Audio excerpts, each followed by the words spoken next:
Okay, guys, real quick update here. Wow, that was fast. Where? Oh, yes, it was. But there's a catch. All right, so here's the caveat. This isn't going to be a very long video. It's going to be as short as I can manage to make it. I've actually tried to shoot it a couple times, and I keep getting crank calls or some crap on my phone, which is very annoying. And the cats keep wanting to have a wrestling match on the floor right in front of my feet for some reason. So it's like, shut up. Fuck you, cat. Get out. This is probably going to be a staple of the videos at this stage if I don't do it in my car or someplace else. Yeah. And don't give me that face. Go away. You're a distraction. Come on, go. ADD is strong today. I'm sleep deprived. I have not been to bed yet. I work third shift. Normally, I'm asleep by now. It's past my bedtime. But I've had a lot of unforeseen bullshit come up today that I've had to address. Hence why the first video was in my car, waiting for things to coalesce into a manageable situation where I could actually get shit done. I hate waiting on other people to do that, but whatever.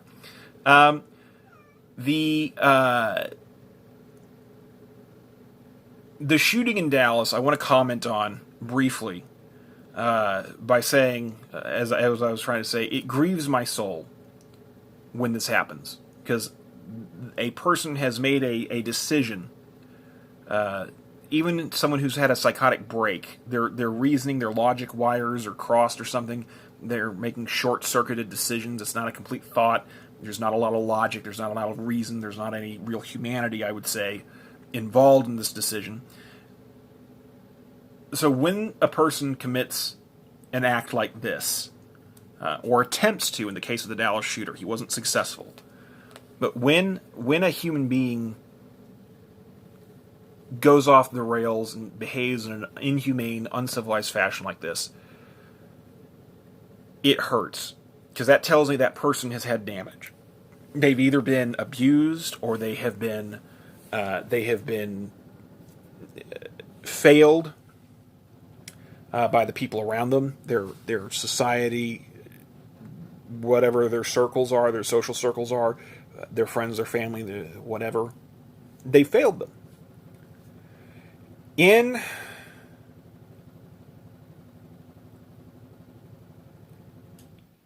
this situation, and we see it with every mass shooting and attack. I don't want to say just mass shootings, because there are all sorts of events like that go down. Knife attacks, vehicles, all sorts of stuff like this. And not just in America, but around the world. It's not hard to find instances of these things.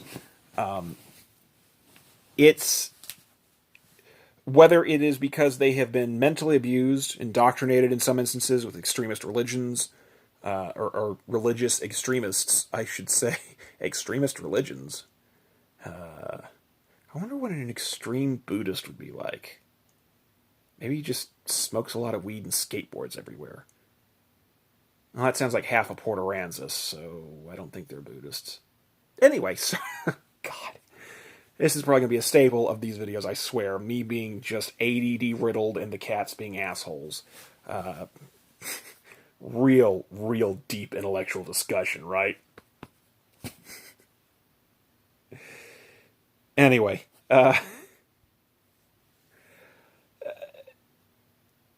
to get back to a more somber mindset, a more somber note,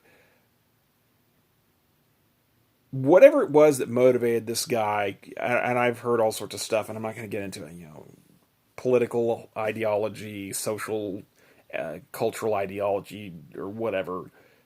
Whatever this was,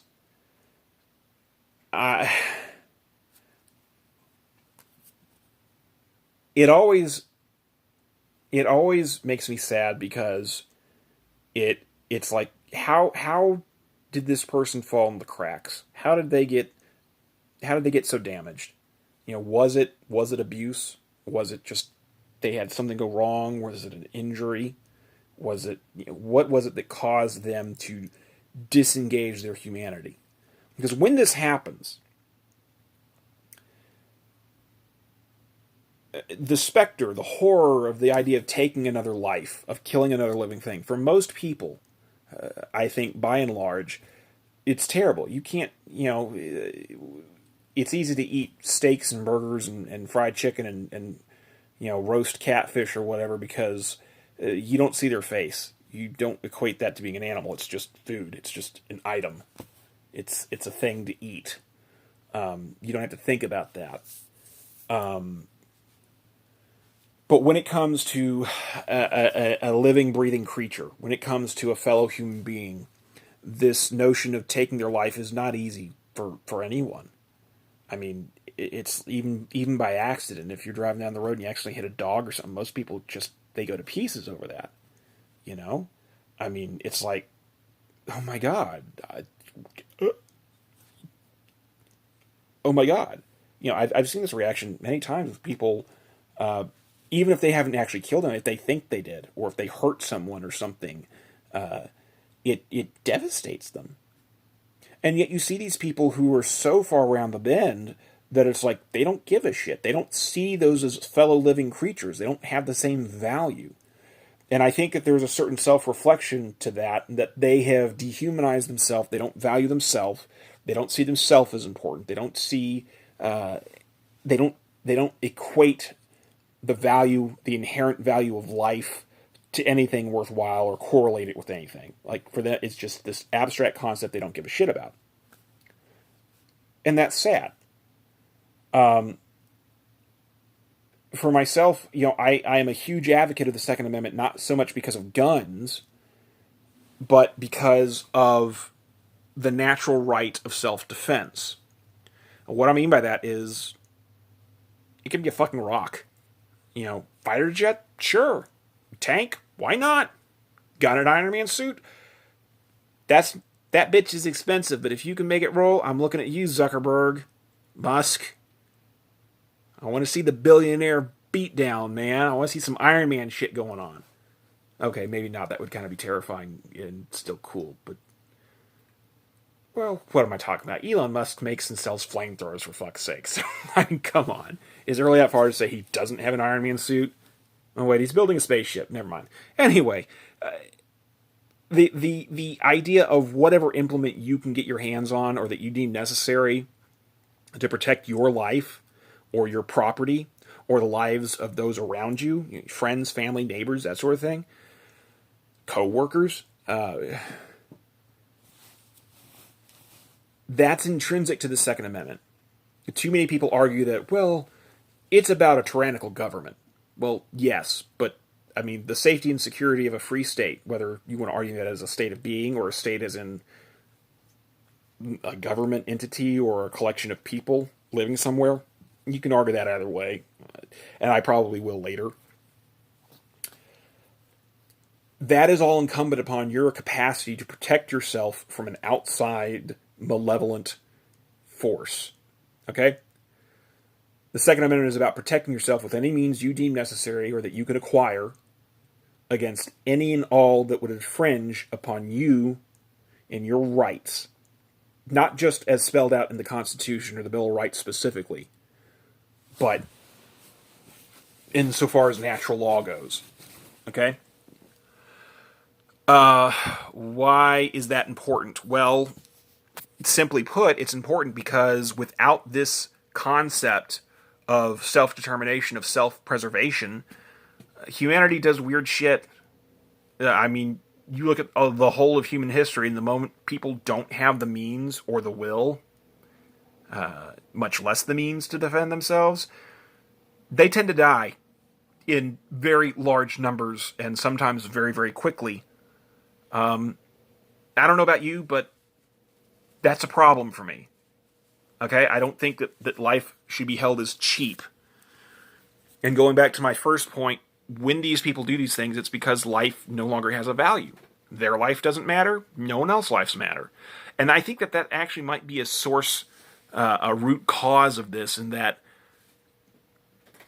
because they don't value themselves, they don't value others. And I think that's a problem, because I think that's really the foundation where a lot of this behavior comes from. You have people that have been failed by the people around them. They failed themselves. they've been damaged, they've been abused, they've been hurt, or maybe that they have something not quite right with them in the head or something, and they're not getting the help that they need. The mental health angle of this is something I've been talking about for many years now. It's like, look, if guns were truly the problem, there would be a lot more mass shootings, there would be a lot more death because there's 320 odd million people. I think 325 was the last estimate. We'll be having a census next year, so we'll know for sure. But I mean, be generous. Call it 350 million people. 350 million people, you can divide that up amongst 325 million citizens. The other 25 million you can divide up amongst illegals, transients, students, workers, and people just passing through or whatever, And you have 330 million firearms, I think was the last major estimate. Those are the guns that we know about, by the way, not the ones that have kind of been passed on or made or whatever, or found, or what have you. These are just the guns that we know that manufacturers have built and have been sold. So that's a gun for everyone. That's at least one gun for every man, woman, and child alive. Now, children and most, and a lot, I don't want to say most, but a lot of older people probably don't have them. So even if you narrow that down to only half the populace, that's two guns for every person. If law-abiding citizens who own firearms or any kind of weapon were really a problem, we'd fucking know it. We wouldn't have 320 plus million people in our country. We wouldn't. At least if the tone and content of certain groups of people on Facebook and Twitter are to be believed, we wouldn't. So the argument that guns are the problem for me is old hat. All right, older than this old piece of shit I've had for 10 years. It's all ridiculous, and it is a disservice to the real problem, which is we have people that are broken running around in society. And this idea, well, we need to limit access to firearms. Okay, we've been doing that. It hasn't worked. In places where we have stopped doing that and peeled that back, we've had better success in managing that problem. But the thing that seems to be most effective, even though there's so little data to support it because it happens so rarely, is us actually going out and, helping people. All right? When you see 3 major earmarkers taking place in an area, you can guarantee that violence across the board, not just gun violence, are going to be problems. All right? Economic disparity, social stagnation, and poor health care, specifically mental health care access. Okay? When you have those 3 markers in place in any sort of population group, specifically in urban centers, this kind of shit happens. Okay? And it's astounding to me that no one wants to address those issues head on and say, look, these are problems. Especially when you realize that gun violence, as far as the overall problems that America has in this instance, violence in general, but also the socioeconomic and political ramifications, it's actually like not the biggest problem that we have to deal with. It's just the most gruesome and obvious because it's always in the fucking news because they won't let us move on about it. And they give these mass shooters all this screen time. And they're famous for the next 3 weeks. I mean, it's morbid. It's ridiculous. Yes, this person did this. This is what happened. Bam, bam, bam, bam. All right, great. End of the week, we're done talking about it. I mean, that doesn't happen. They harp on it, and it turns into this bizarre-ass agenda type thing, whether it's the media or the politicians or whatever. And it's tired because none of the gun laws or measures that have been proposed in the last 10 years would have had any difference in 2/3 or more of the mass shootings that we've had. Okay? And even in the 30-something% of instances where it would have, well, there are still ways around it, as proven by the other 60%.